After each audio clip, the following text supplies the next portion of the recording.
Thank you for joining Iloeje TV. This is a very wonderful program, a profile interview, that will be giving you details of different dignitaries we have in Iloeje, which is the local government area, Enugu State, eastern part of Nigeria, and Nigeria, Africa, and the world at large. My name is Iloeje Profile.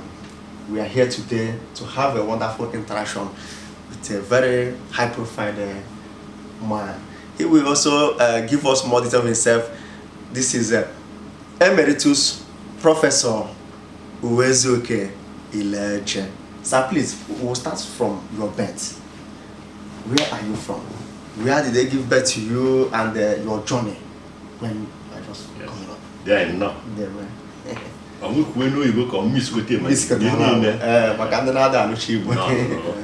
very delighted.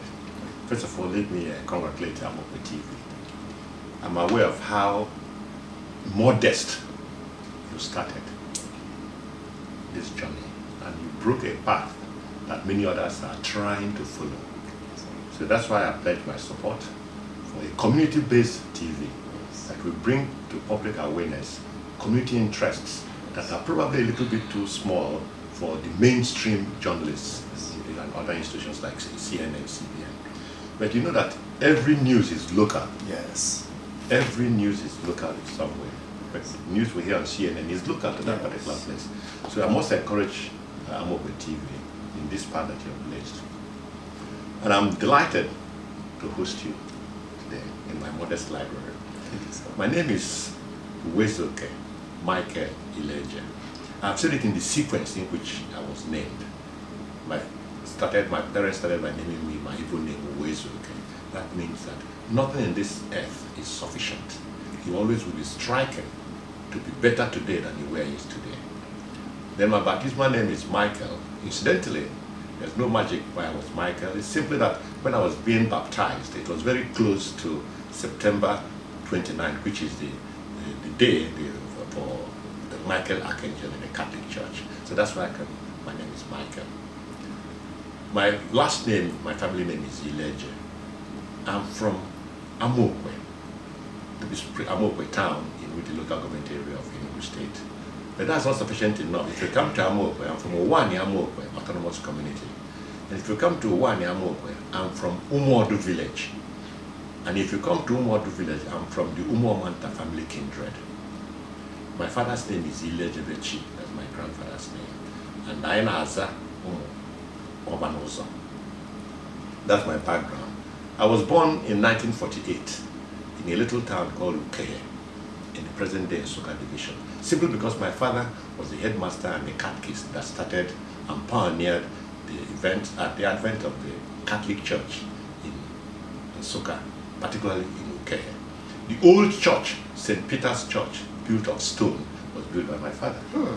The evil forest of Iloeje, that was a hidden practice in those days, was actually bulldozed and cleared by my father so that he can introduce the Catholic faith in Iloeje. I happened to have been born there because my father was going from station to station under the Catholic ministry, establishing schools and evangelizing the people into the Catholic faith. Very good. I did my primary school education in many locations based on where my father was teaching at that particular time. Okay. But I'm happy to say that I finally finished my standard 6 exam. That's the first school living certificate. Number one, I know San 6. I did my standard 6 in Umuahia, St. Anne's Primary School in Umuahia. And I was lucky. I was really lucky that I was the best. My result was the best in the old Bende province. And my certificate was awarded to me by S.E. Muke, who was then the Minister of Education of the old Eastern Nigeria. I got admission into Government College Umuahia, an exclusive school, elitist in those days, a school that had an attrition rate of about 5%, which with 95%, which means that out of 100 people who applied for admission to that school, only about 5 were taken. And it was the school of first choice for most students in the old Eastern Nigeria and as far east as Cameroon. It was modeled after the best English public school, Eton. And I got into class 1 in 1962. The school had a program where the best students were selected on basis of merit intellectual capacity, performance, stellar performance, to be groomed to take the qualifying West African school certificate examination in 4 years instead of the normal 5 years. So I wasn't so lucky. It's not entirely brilliant, but it's a little luck there too. I must acknowledge that I wasn't too much better than others, but I happened to be among those that were selected, among the best 30 out of his class of 90 that took school certificates in 4 years instead of the normal 5 years. And I finished school cert. I took 8 subjects and I got 6 A's and 2 B's. And then we used to do aggregate, grade 1, take their best 6 subjects, and I got aggregate 12, which was a fantastic thing.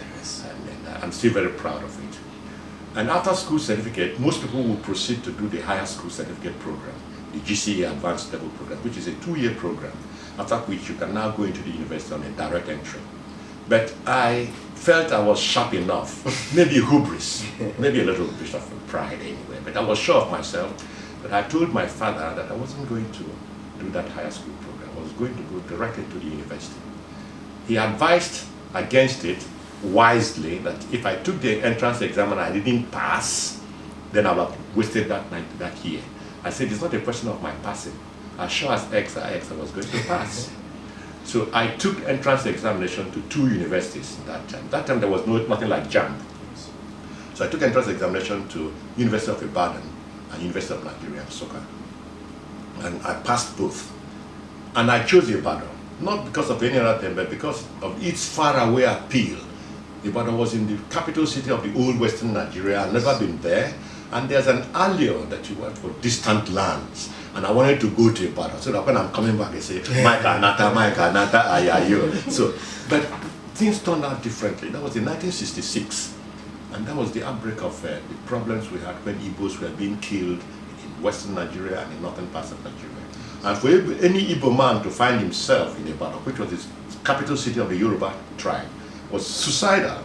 So for simple purposes of self-preservation, I didn't go to Ibadan. I then came to Nsukka. And I spent my first year in Nsukka, 1966 to 1967. I did my year 1 there. And just as we were finishing first year exams, the war broke out, July 1967. And so instead of going on the normal long vacation, I found myself joining the rest of my contemporaries into the battlefields of war. And so I was just barely 18 when the war broke out. So I found myself in the Biafran army. And the best thing I ever did in the Biafran army is that I wasn't killed. I survived. But I also managed to serve as a lieutenant in the Biafran army. And in 1960, we all came back, happy survival, and I returned to the University of Nigeria. 1970, sorry. And I returned to the University of Nigeria to continue my undergraduate program. I graduated in 1974 with a second-class honors upper division. But there's a story to that. In my time, the grade point average was between 0 to 4. 4.00 was the highest grade point average you got. And the first class honors there at 3.5 and above. And I just felt whiskers so short of first class honors. I got 3.42. And it pained me so much. I remember crying the day I went to check my result. But as luck will have it, the University of Nigeria had a program called the Junior Research Fellowship Program, in which they selected the best and the brightest among their graduates. In their staff development program, they will recall these people, these very few brilliant graduates, back to the university, give them a junior fellowship award, and train them for postgraduate training, master's and PhD, so that they will subsequently come back to be staff of the university. And so I didn't have to look for a job. I was still serving with the second batch of NYSC. I served my NYSC in my degree. And one blinking day, I saw in the mail a letter signed by the Vice Chancellor, the acting Vice Chancellor there, Professor Udechukwu, saying that I had been awarded the junior fellowship. The university awarded it to me and was recalling me back to the university. I felt so tall. I felt like I was 10 feet tall. And so immediately I got my discharge certificate from the NYSC. I came back to the University of Nigeria as a junior fellow in my department. The junior fellowship at that time was a reserved exclusive appointment for the brightest of the brightest based on merit. And that probably informed my insistence on meritocracy in whatever sequence I was, because I'm a beneficiary of a system that recognized brilliance and rewarded it. At the University of Nigeria, as a junior fellow, I applied to 5 universities for my postgraduate training. The 5 universities are one in UK, University of Reading, 2 in Canada, University of Guelph from the East Coast, Ontario, and the University of British Columbia in Vancouver on the West Coast. And in the US, I applied to, got admission to University of California in Davis, in the West Coast, and Cornell University on the East Coast in New York State. And I was happy. I was admitted to all 5 of them. Oh. But I never had an agony of choice because I immediately chose to go to Cornell University, because Cornell University is an Ivy League university. There are many excellent universities in the United States, but there are 8 of them that are elitist, exclusive. They are called the Ivy League schools. In no particular order, you have Brown University, you have Columbia University in New York, you have Cornell University, you have Yale, you have Harvard, you have Princeton, and you have University of Pennsylvania. So I chose to go to Cornell, an Ivy League school. And I'm happy again. Maybe I was brilliant, maybe I was also lucky. I got my PhD in 4 years flat. And my master's and my PhD. And then I immediately got a job at the University of Florida, in Gainesville, Florida, as an assistant professor. And I didn't have to do the postdoc because of the quality of my doctoral dissertation. So I got a direct appointment. I went to Gainesville, Florida. I was in Florida when Shehu Shagari announced, he wasn't the president of Nigeria, announced the establishment of 4 federal universities of technology. And he had said that they were mission-specific universities targeting exclusively to the technological growth and manpower development in this country. I found that very interesting. But I never bothered until one day I got a call from Professor Gumwok, who was visiting National University's office in Washington, D.C. And that's how I was employed to come to FUTO. Which year actually did you join there? Yes. FUTO was promulgated in October 1980 and by Shehu Shagari, and the university took up in 1981. Oh. So I joined in 81-82 session, academic session. Okay, very good. Now, that was the time when people would train overseas and would come back to Nigeria to serve. Yes. Today, things are differently. People are leaving. People are leaving to go back there. So I found... Okay, but what's the point why people were coming back? Like, yeah, because they were dedicated to the fatherland. If I had run, I could have run a career in American university. Okay. But I feel a sense of more fulfillment that I've invested my resources at home. At home, you know, home is always the best. Okay. And I got involved, even though today it may not be monetarily advisable. But then, the home call was a very good clarion call. Okay. So I returned to Nigeria, and we were the pioneer staff of the Federal University of Technology. And so I ran my career there. And in October 1970, I became a professor. 1970 or 1980? No, 1990. Okay, 1990. 1990. Okay. October 1990. Okay. I was just barely 40 years old. I have always wanted to be a professor. Professor. And I hope somebody watching this interview will be motivated to also find his own career. Okay. Why did I choose to be a professor, you might ask? I'll tell you a short story. And I know the exact date because it happened to me like it was only yesterday. On Friday, October 7th, 1960, the University of Nigeria, the first indigenous university in this country, was officially declared open by Princess Alexandria. I was then a small boy, barely 10 years old, a little over 10 years old, and I was there to sell cupcakes, chin-chin, which my mother made, you know, to help support the family food basket. Yes. And I was in the university to sell this good. And within a brisk community, it was good business because many people had gathered to watch the university being open. And I saw a procession of robed men walking down the street, elegantly dressed, colorfully. Before that time, the best robed person I had ever seen was a bishop. So I was enthralled and I asked, who are these people? They said, they're professors. I said, Chineke, man, professors. They were so dignified. Yes. So they started walking down to Sir Francis Xavier Stadium. And I was enthralled and I followed. And by the time I came to the stadium, one of them was addressing the audience and he held them so captivated. They were clapping for him. And I asked, who is this? They said, it's Professor Edward Blyden III. He was then the first university orator of that university. He's from the Caribbean. Okay. And I was so mesmerized, I said, professor.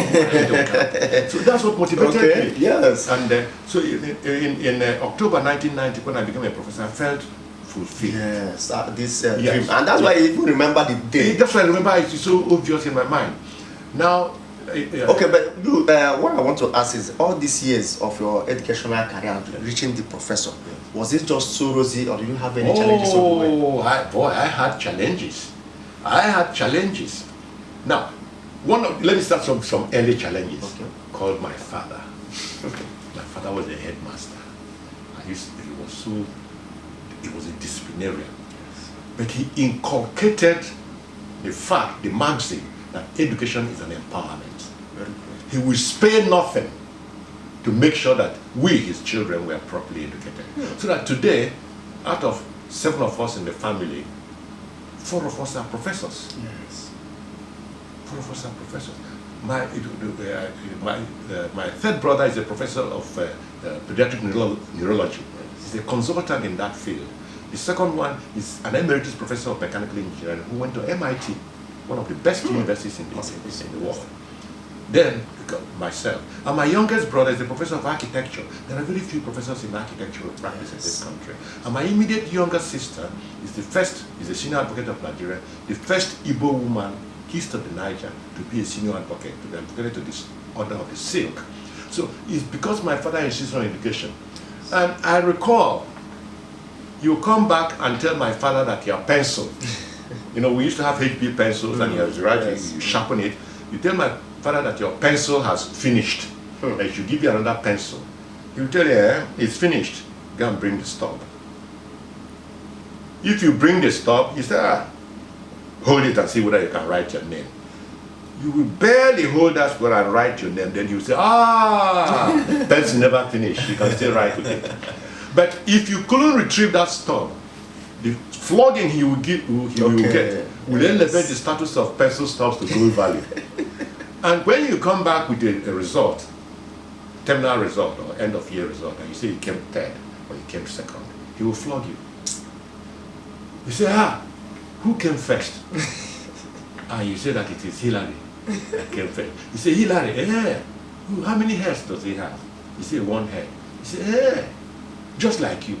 Why should you be second and Hillary first? He will flog you for coming second. Now, sometimes he will come first. He will flog you small. You say, Papa, but I came first. You say, this flogging is so that you will know how he will flog you if you don't come first. Okay. So he was that strict. Yes. He made education. If you could overcome my father, you could overcome anything. Now, I have had competition all along, but I must also say that my era was totally different from here, where I underscore meritocracy. If you were brilliant, you go high places. You go high places. Okay. Now, I've had other challenges. After the war, I nearly dropped out. I nearly flunked. Let me say, not drop out. I nearly flunked from the University of Nigeria in my second year. Yes. I was telling you about some of the, difficult situations I faced myself in. Immediately after the war, 1970-71 academic year, I had one of the biggest challenges in my educational career. Out of 8 subjects I registered for that session, I got 5 Fs. And for somebody with my educational pedigree, and with my excellent background, getting 6 A's in school set, A1s, what happened? After the war, I couldn't focus. My head was still spinning with the sights and sounds and smells of warfare. I couldn't focus. I was disparaged. I was going through a lot of problems. Later on, I could diagnose my problem as what is called post-traumatic stress syndrome. But one person called Dr. H.O. Webute was able to help me, counsel me, and I was able to come out of it. And I bounced back stronger. The next year, I took 9 subjects and I got A in 6 of them. And I ended up my career in University of Nigeria being second best student out of my district. There were 2 of us. One person got a first class honors and I got an upper second. And I was recalled by the university. So you can see somebody who 3 years ago stood at the precipice of almost flunking out of the university because of bad grades, turned himself around to now become the brightest that the university was able to recall me and see the excellence in my academic and intellectual capacity. Okay. That's an obstacle. Yeah. Thank you. And what we're looking at now, your career in photo. And when you joined photo, did you attend to other, maybe go to any other educational studies outside the country? Yes, I did. Now, again, part of what has propelled me is my understanding of my capabilities. One day I got into an argument at the University of Ibadan with a visiting scholar about the merit of American universities versus British universities. And a result of that argument, and I told him the best university in UK is Oxford University and Cambridge. And I came back, I said, okay, I have benefited from the best university in Nigeria, which is University of Nigeria. And I've also benefited from one of the best elite universities in America, which is an Ivy League university, Cornell University. I'm now going to benefit from the best of the British universities. And I went to Oxford. Oh, okay. Oh yes. And Which year? I went to Oxford in 1985. I was in Oxford when Babangida School was announced. Oh. So I went to Oxford for a brief postdoctoral. And I came out saying, yes, I have tasted the best of British universities. Now, my career in photo, I joined photo as a lecturer one, and I proceeded to be a senior lecturer, a reader, and a professor, and the head of the department. I also had opportunities at various stages to pick up experience, both teaching, research, and administration. Which of the department? I was in the Department of Animal Science. I was the founding staff in the Department of Animal Science in the Faculty of Agriculture. I was the second founding, where two of them that started the Faculty of Agriculture in Futo. Professor Onweme was my immediate boss, and after him, myself. Now, I went through all the rungs of the ladder in university career. But how did you now move from Futo, being director of IMT? That's a very short story. That's a very short story. In Futo, I became a professor in October 1990. I served as head of department. I also served as the director of academic planning in Futo. I also served as the dean of faculty. I also served as the university orator for about 12 years. And I was also a deputy vice chancellor for 2 tenures. After the deputy vice chancellorship, I made a bid to become the vice chancellor of Futo, but I didn't get it for reasons I don't want to get into here now because they're not really material enough. But my son, my Iken, my fourth son, who felt that I was probably cheated out of the vice chancellor, told me that, Daddy, no, when it's your turn, God will turn to you. And I believed in it too. I'm also telling to those who are listening to this program, anything you do, when it is your turn, God will turn to you. And so I was in my house one day and a phone call came from the then Commissioner for Education in Enugu State. He said, are you Professor Iloeje? I said, yes. I thought it was a prank. He says, I'm calling to tell you that His Excellency, the Governor of Enugu State, has appointed you as the rector of IMT. Which of the governors? Sullivan. Okay. His Excellency, Barrister Sullivan, Ihanacho Chime. Oh, without any prior notice? Absolutely, absolutely. And the person who called me is the Commissioner of Education at that time. Then he was Dr. Simeon Otwanya. He was the professor at that time. And he called me and told me, and she's calling to tell me that the governor has appointed me as the rector of IMT. And I was like, are you sure this is not a prank? Yeah, 419 have come again. Yes. And you're waiting for another call. Yeah. And I told him, well, give me. He wanted my affirmation, so they would go and announce it on the radio. Okay. And I said, please wait, let me think about it. He was a little bit upset that I said I needed to think about it, but I really did think about it. Yes. And I never wanted to come to IMT. Okay. Absolutely. Absolutely, I never wanted to. My academic pedigree wasn't targeted to the polytechnic sector at all. And I was at the verge of going on a sabbatical to university in South Africa. At Maths. So one of my former students was a professor there. Okay. So he invited me for a 1-year sabbatical. And I was going to make some money in dollars anyway. Yes. So that was more. But it's again divine intervention in the lives of people. I spoke to a few people who were kind enough to counsel me. And one of them said that Yes, when you are hungry, you are asking God to give you a plate of food. Okay. Maybe what you like is jollof rice, chicken. And God decides to give you a plate of cocoyam. Okay. You should please accept that cocoyam. Because maybe, just maybe, that is the meal that will give you a divine growth. Yes. So I accepted the offer of IMT on that premise. Okay. And I said, I'll just come and maybe a year after leave. I'll leave. But when I came, I must say that when I was told that His Excellency had sacked the governing council of IMT and all the principal officers, and he needed somebody to sanitize the place and restore it. IMT had lost, the federal government had withdrawn the accreditation of IMT to operate as a polytechnic. Okay. So IMT was no longer admitting students. It had also sealed up the graduates from NYSC will never be mobilized to go for NYSC. So if you have sealed entry and sealed exit, the rest is here. So IMT was, lack of a better word, it was in comatose when I came. I arrived there October 17th, Thursday, October 17th, 2011. And my job was set clear to resurrect IMT and bring it back to paths of upward growth.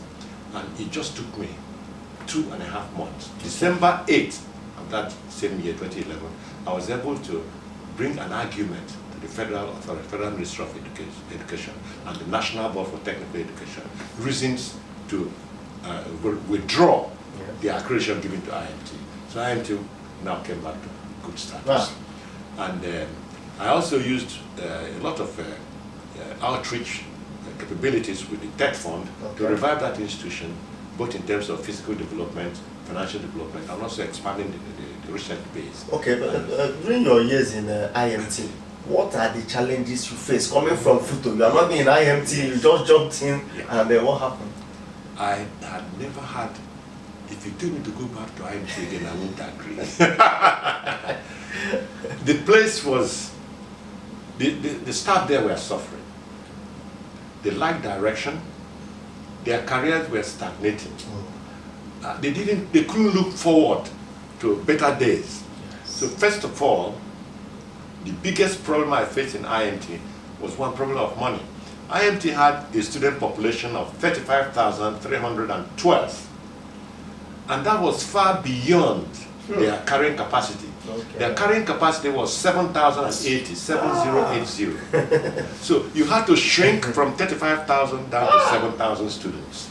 And that also means almost a 500% decrease in terms of IGR you generate from student fees and charges. Yes. But you still had the same number of staff. You didn't decrease staff. So you had the problem of finances. How are you going to pay them?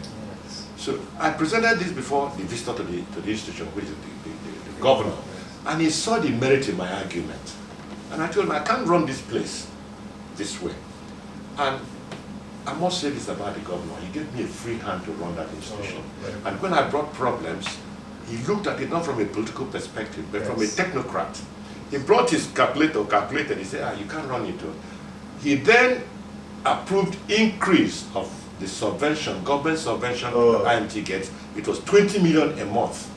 He made a quantum increase to 120 million every month. Very good.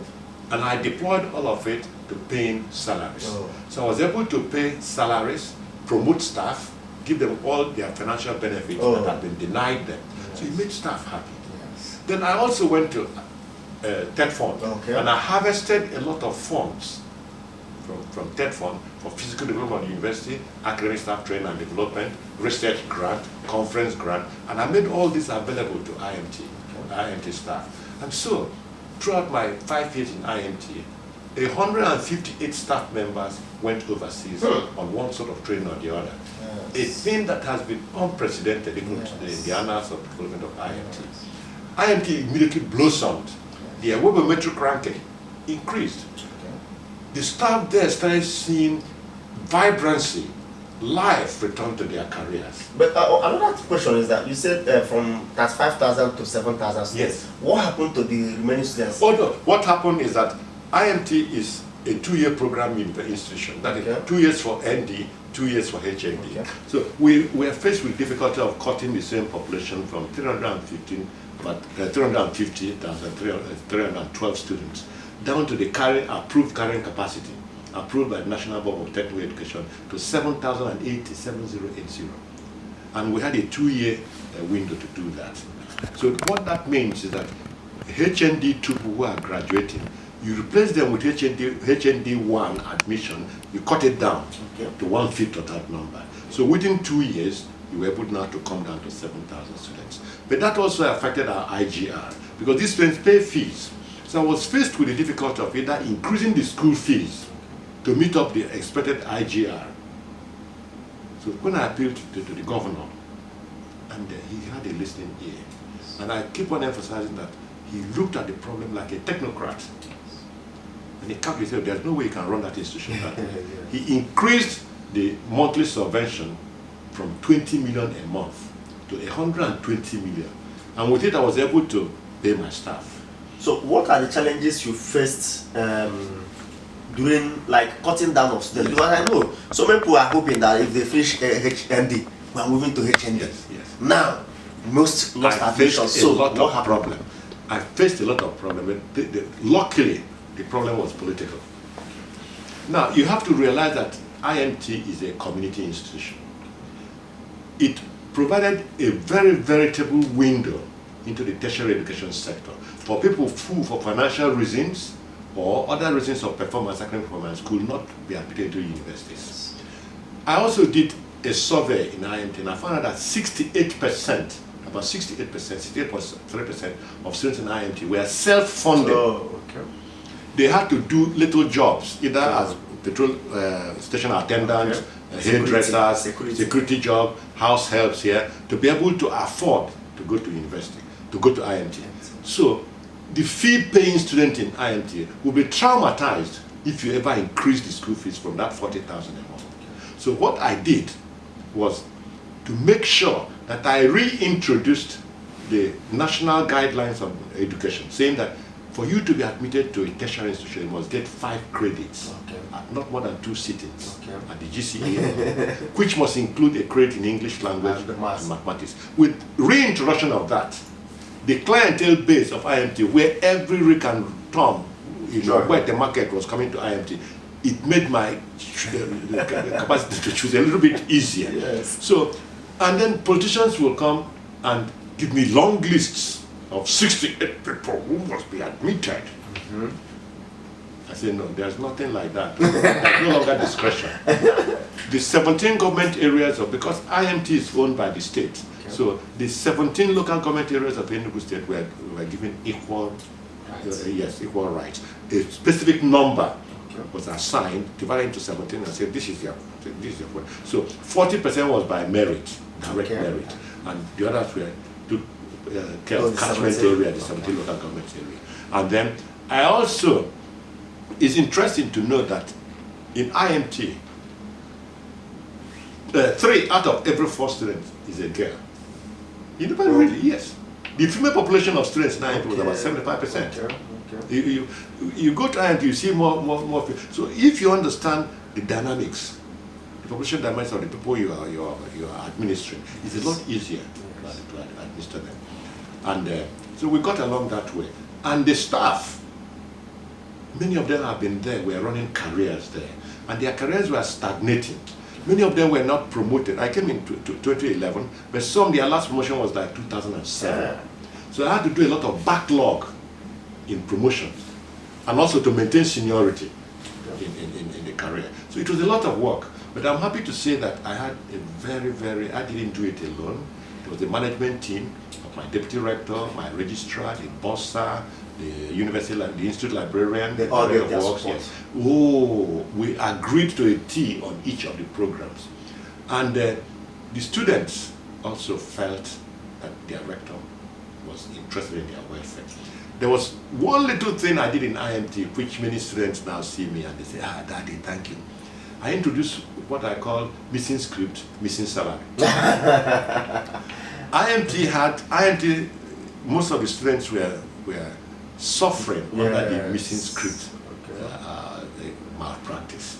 The student will take exam, and at the end you tell him that his script is missing. And they will be traumatized. They will have to pay under the table for their script to be discovered.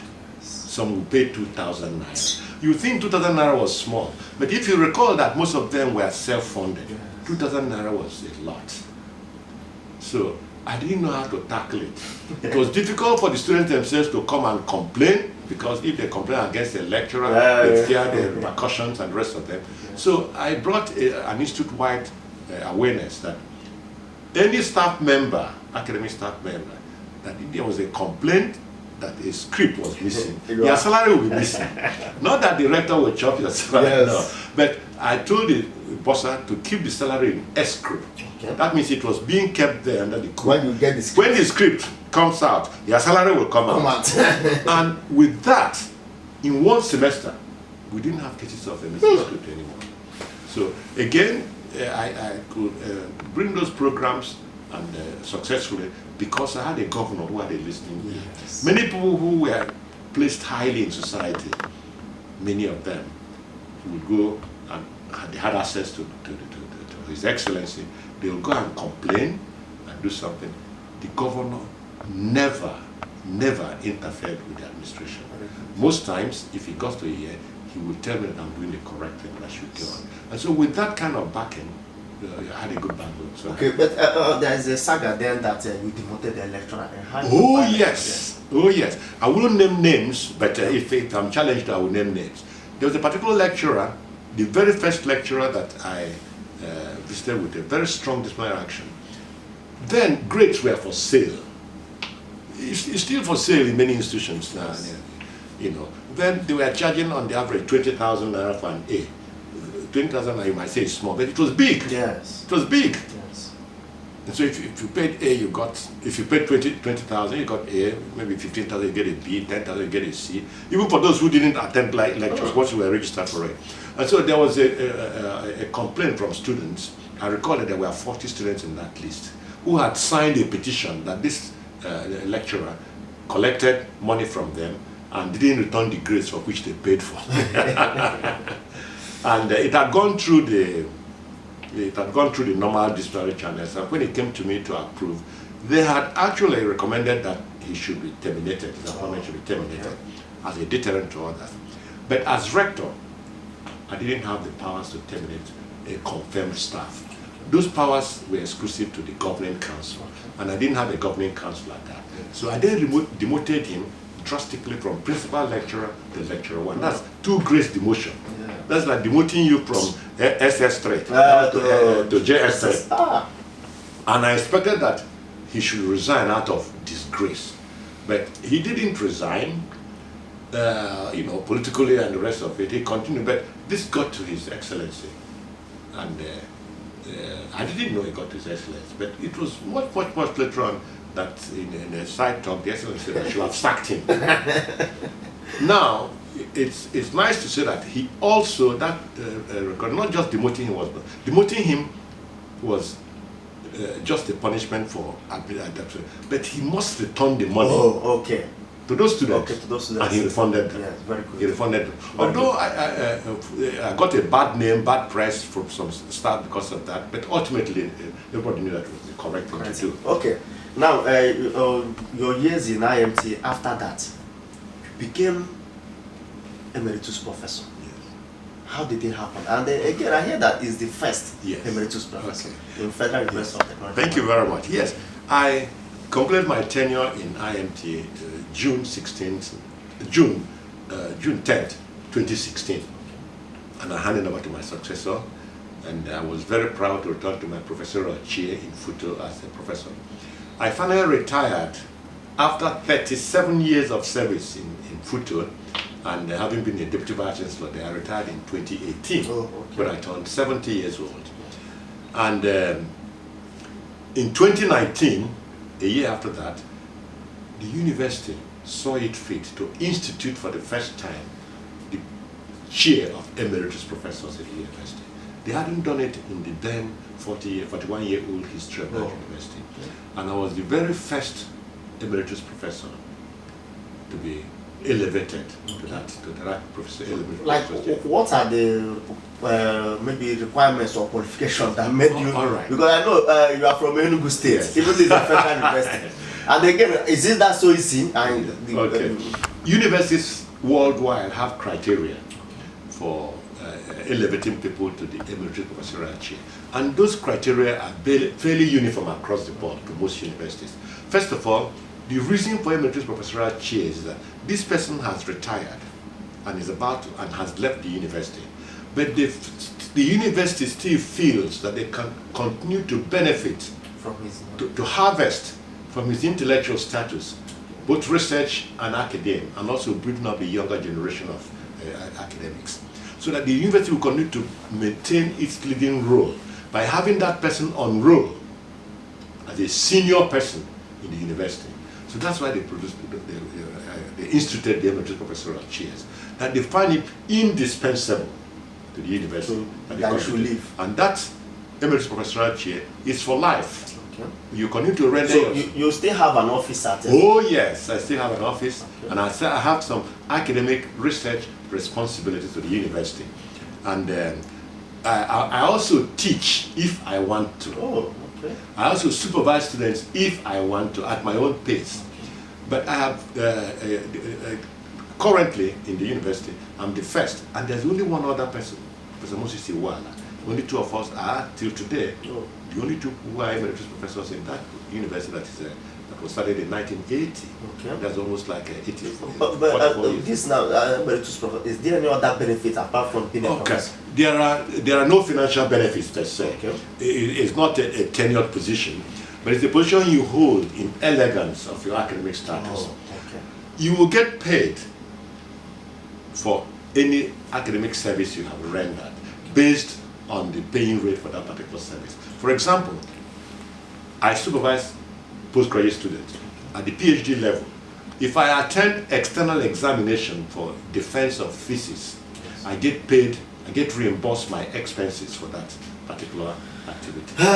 And if visitation, if accreditation visit, let's say National NUC, National University Commission is coming to accredit a program in my university, in my department, my mere appearance there will change. I'm not looking more and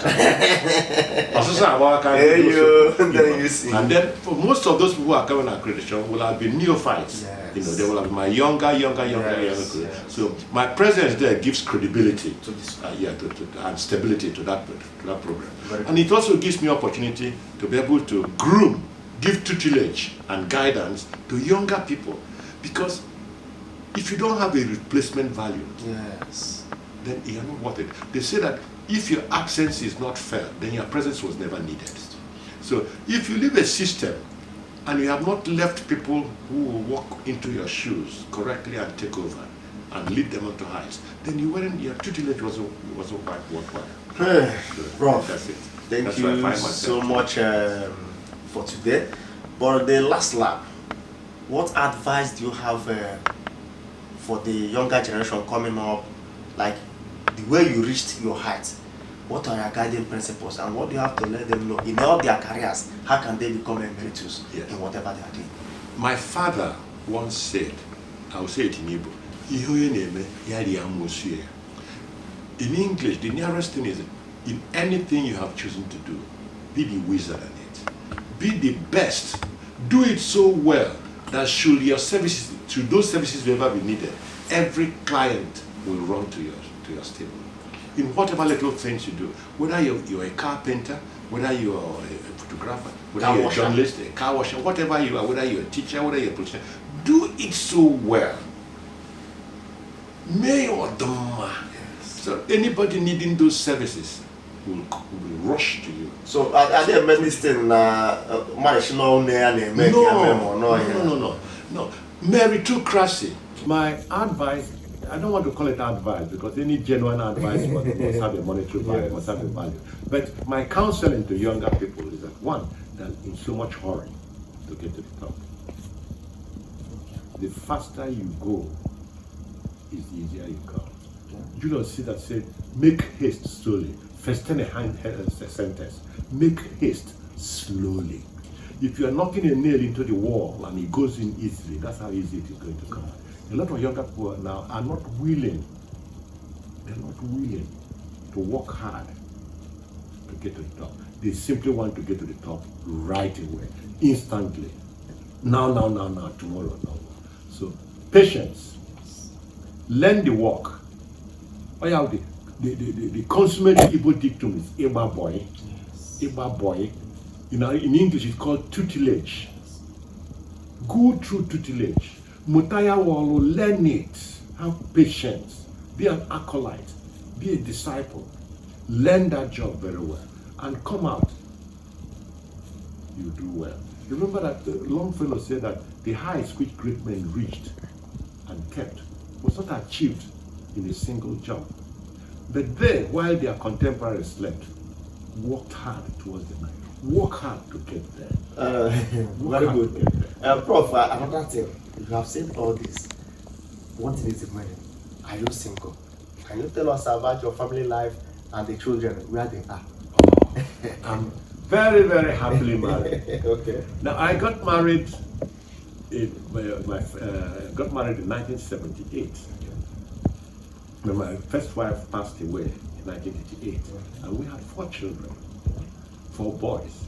And I remarried, and we had another son. So I have 4 sons, 4 beautiful sons. It's like a basketball team, you know. So we get like 5 fingers. Yeah. There were 5 of us, and we make a good punch. And they're all doing very, very well. My first son is Emeritus Iloeje. He's a computer engineer. He's a general manager with the National Regulatory Commission in Abuja. My second son is Nnamdi. He's a medical doctor in Port Harcourt. He's also married to a medical doctor. He has 3 children. My third son is Chuka. He's a barrister. He has a good law firm. You might know him. He's a popular guy now. He's married, and they have give me a grandson. My 4th son is Iloeje. He has his own ICT. He's in ICT. He's an engineer, computer engineer also. He has his own ICT firm in Lagos, and he's doing very well. And my last born is Nonso Iloeje. I call him chairman. He's a final year student in the secondary school system. He recently won an award, a national award in essay competition. I'll show you the certificate, and I'm mighty proud of him. Okay. You also met him. Now, you said something that he won an award. Out of you being an Emeritus Prof, so you did not win any award this year. I want to know. Yes. I won many. I have had many awards. Okay. And I'll start from some of the awards that really tickled me. When I was in secondary school, I won an essay competition award, Kennedy Essay Competition, and that was in 1964, in Eastern Nigeria. It was an essay competition for all secondary school students in Nigeria, and the 12 best essays, 3 from each of the regions. 3 were from Eastern region, Western region, Midwest, and Northern region. That was one of the best 3 in Eastern Nigeria. So there were 12 of them, and that tickled me very much. Another award which I had is, like I said earlier, the Junior Fellowship Award of the University of Nigeria, that acknowledged your intellectual capacity, your grades, to distinction. Then I also at Cornell University won a pre-doctoral award, fellowship award at Cornell University, which is again, intellectually based. There are other awards I won in service. Some of those tickle me, some don't tickle me really. But the ones that tickle me, when I was in my service as rector, I won the African Leadership Award, the Kwame Nkrumah African Leadership Award in governance and administration. That also tickled me. I also won the Eduardo Equino Award for literature, academic work, books. The books I published quite a few books. And there are other awards of distinguished service in my profession, in my teaching, in my research. There was a research award, 2 research awards. One is the Fellow of the International Academy of Animal Geneticists, based in Sweden, Uppsala, Sweden, in Europe. And also I won the American Society of Dairy Science Research Award in 1978. That also, these are some of most of them are academic awards. I also cherish community development awards. this is Iloeje TV, and I will also tell you that if you have not, you win all these awards, all these accolades, Yes. what have you left behind for people in your community? Yes. How have you empowered people in your own community? Yes. I was privileged in 2016. You see, when I was, you know Iloeje very Yes, well. yes. We've never really had water. Water was a problem for us in Iloeje. Okay. As young as toddlers, we used to trek from Iloeje to Invene in Udi to fetch water in the morning, or to go to Gogo in Nash to fetch water in clay pots. When you were coming back, you would stumble and fall down. The pot will break. So water was a big problem for us because there's no stream. Yes. And who drink water that is called flood water harvesting? There was no that. So when I finished my service as a rector in IMT, as part of my Thanksgiving, I decided to drill a motorized water borehole for my community Yes. to alleviate I the know water at St. problem. Teresa's Yes, one. St. Teresa. Yes, So I donated it to the Catholic Church. It was open. It was open and commissioned December 2016, Okay. and I feel very proud of it. That some women, old women, will stop by and tell me they are drinking water from my Iloeje. Yes. I was also privileged to have empowered many people to benefit from tertiary education system, Okay. scholarships, Okay. opportunities to go to IMT, to go to ASU, to have trained quite a lot of people. Yes. And also to offer employment. Okay. There was one lady, that a white woman, who came to me and told me that her husband died when she was very young. And that what saved her from the penury of widowhood is that I had offered her a tenure-track job in IMT a year before her husband died. And that she's able to manage and train her children from the salary she gets in IMT because I Yes. intervene in her life. And I felt greatly relieved. You know, there's a Swahili proverb that says the success in life depends on how many people that are feeding from your hands today.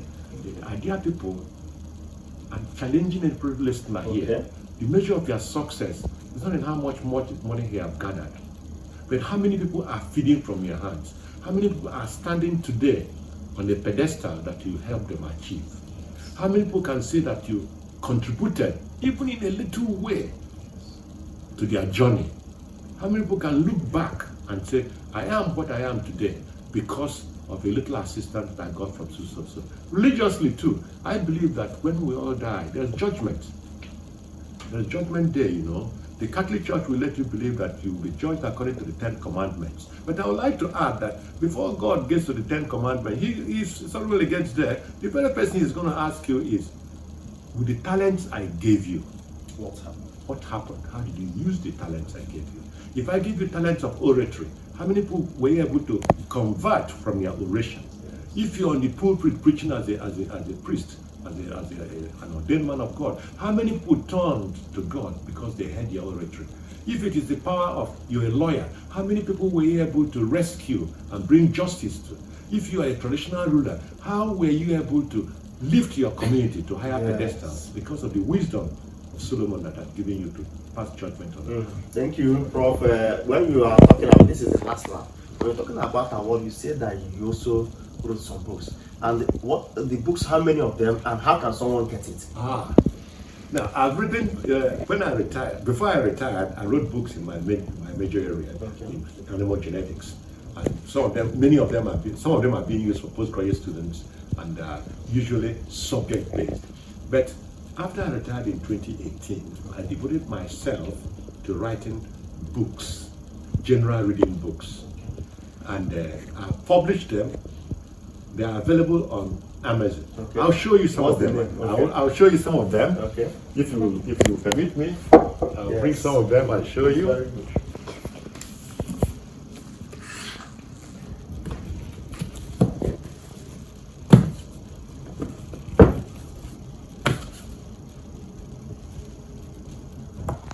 Let me just show you an area. Yes. This one is called Against All Odds. It's a 532-page book. It's available on Amazon. It's a novel. It's actually a memoir an autobiography. Okay. Yeah, it makes interesting reading. And the reason for the title, and I wrote this, Against All Odds. Each person among us has climbed a mountain. You are where you are because you have dared against all odds. Yeah. You didn't give up. You took one step higher than you were. So today becomes better than your yesterday. You achieved it against all odds. This was published in 2018. Yeah. It's on Amazon. This is the next one. Rape My Beloved Country. Yes. This book is, if you'll be writing books, this is actually, like I said here, is a tragic comedy and a quasi-didactic allegorical satire. It's satirical. It's talking about our country, Nigeria. I use this book as a voice to question what is happening in our country. Okay. How the political class has raped our country, and I maintain it. Things are not easy for your generation the way they were for me. You graduate from university, 6 years, you've not gotten a job. Meritocracy is no longer the passport to getting a job. It's a mandiaema. But in my time, it was not so. So I'm lamenting what has happened in our country in this book. Okay. But it is in a story form. Yes. The most this Rape My Beloved Country was published in 2022. Okay. The one that I published this year, 2024, is called A Banner Without Stain. This is a story about Nigeria in fictional form, Nigeria in the last 2 years. It encompasses up to today. And what I'm saying, it is a scorching but brutally authentic history lesson in pictorial form, intensely evocative, searing, but profoundly entertaining. It's an entertaining story about how our banner has been stained to the point that many young people now are leaving the country in droves. There's a lot of brain drain, the Japa syndrome, that every young person now is trying to leave this country because the banner that the old generation is supposed to hand over to the younger people has been stained. This is my voice. There are many voices also lamenting the same thing, but this is my own voice to that. Yeah, thank you. Then last but not the least is a book of poems. I've called this Rhapsodies. Rhapsodies, a book of poems. Okay. That the poems cover a journey through life, but by the time you read through it, you get the message. The consistent message in it is strive to be better today than what you were yesterday. Thank you, Prof. Thank you for joining Iloeje TV. This is a very wonderful profile interview. We are here today, and it's a very wonderful discussion. It's still your person on Iloeje Profile. Watch out for more of these updates. We'll be coming to you. Thank you, Prof. Emeritus Professor, for joining us today, and God bless you. Thank you for having me. Greet our audience. Yes. Thank you very much for having me. I hope that some of you listening, maybe just one person who has listened to this interview, will be inspired to achieve the best that you have ever achieved for yourself. Dream large. If your dreams don't scare you, then you haven't started. Thank you very much.